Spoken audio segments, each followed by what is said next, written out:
ஒவ்வொன்றிற்கும் ஒரு காலம் உண்டு. அந்த காலம் வரும் வரை அவன் காத்திருந்துதான் ஆக வேண்டும். இதுதான் உலகம் சொல்லக்கூடிய பாடம். ஒரு மரம் மரமாக வேண்டும் என்றால் அதற்கென்று ஒரு காலம் இருக்கிறது. ஒரு கட்டிடம் கட்டிடமாக உருவாக வேண்டும் என்றால் அதற்கென்று ஒரு காலம் இருக்கிறது. இந்த உலகத்திலே ஒவ்வொன்றுக்கும் ஒரு காலம் இருக்கிறது. அந்த காலம் வரும் வரை பொறுமையோடு இருந்து முயற்சி செய்பவர்கள் வெற்றி பெறுவார்கள்.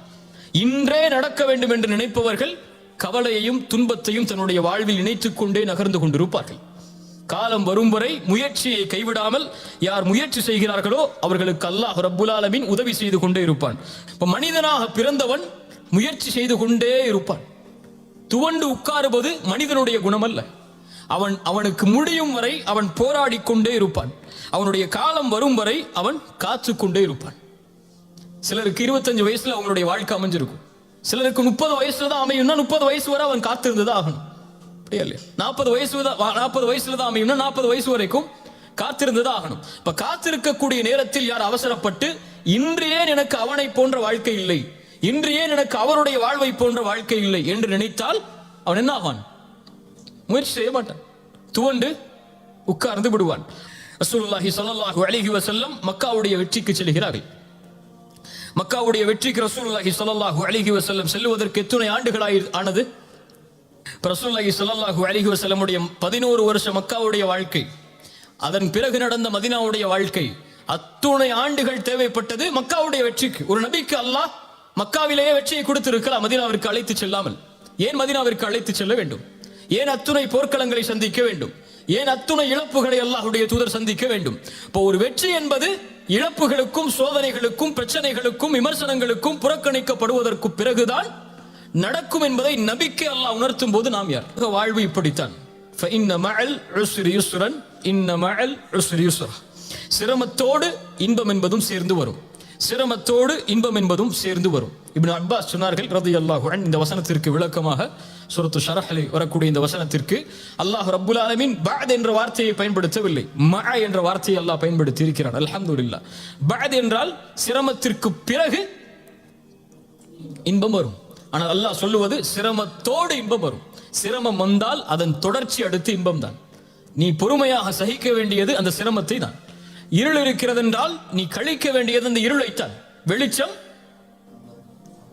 மறுநாள் காலையில் இருக்கிறது. நீ கவலையில் இருளாகிவிட்டது என்று நினைத்தால் வெளிச்சத்தை பார்க்க முடியாது. இதைத்தான் அல்லாஹ் ரப்புல் ஆலமீன் நபிமார்களுக்கும் பாடமாக புகட்டினான். சூரா யூசுஃபுடைய 110வது வசனத்தில் அல்லாஹ் சொல்கிறான், ஹத்தா இதஸ்தைஅஸ الرسل وظنوا انهم قد كذبوا. நபிமார்கள் அழைப்பு பணி செய்கிறார்கள். நபி நூஹ் அழைப்பு பணி செய்கிறார். இறைவனின் பக்கம் மக்களை அழைத்துக் கொண்டே இருக்கிறார். ஆனால் மக்கள் எல்லோரும் அவர்களை வெறுக்கிறார்கள், புறக்கணிக்கிறார்கள், பொய்யர் என்கிறார்கள், சூனியக்காரர் என்கிறார்கள். என்ன நினைத்துக் கொண்டார்கள் நபிமார்கள்? இனிமேல் நம்மை யாரும் நம்பிக்கை கொள்ளக்கூடியவர்கள் உருவாக மாட்டார்கள் என்று நினைக்கும் போதுதான் ஜாஅஹும் நஸ்ருனா, அல்லாஹ் அவர்களுக்கு உதவி செய்வான். அல்லாஹ் அவர்களை அதுவரை அந்த நம்பிக்கையின்மையை அல்லாஹ் ஏற்படுத்தி கொண்டே இருப்பான்.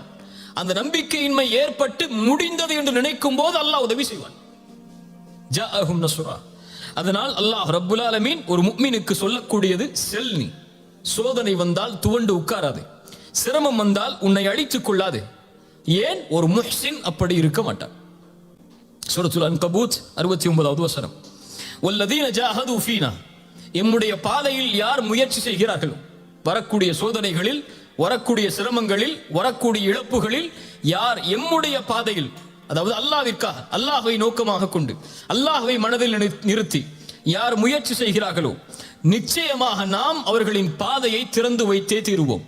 லனஹ்தியன்னஹும் சுப்லனா. ஏன்? வ இன்னல்லாஹ லமஅல் முஹ்சினீன். இப்படி போராடக்கூடிய, இப்படி சிரமங்களை எதிர்த்து நிற்கக்கூடிய, இப்படி சோதனையின் போது முயற்சி செய்யக்கூடிய இந்த முஹ்சின்களோடு அல்லாஹ் இருக்கிறான். இப்ப சோதனைகளில் போராடுபவன் முஹ்சின், சோதனைகளை எதிர்கொள்பவன் முஹ்சின், சோதனையில் வெற்றி காண்பதற்காக முயற்சி செய்பவன் முஹ்சின். அவன் மனதில் நினைப்பது அல்லாஹ்வுடைய நாட்டம் நடந்திருக்கிறது.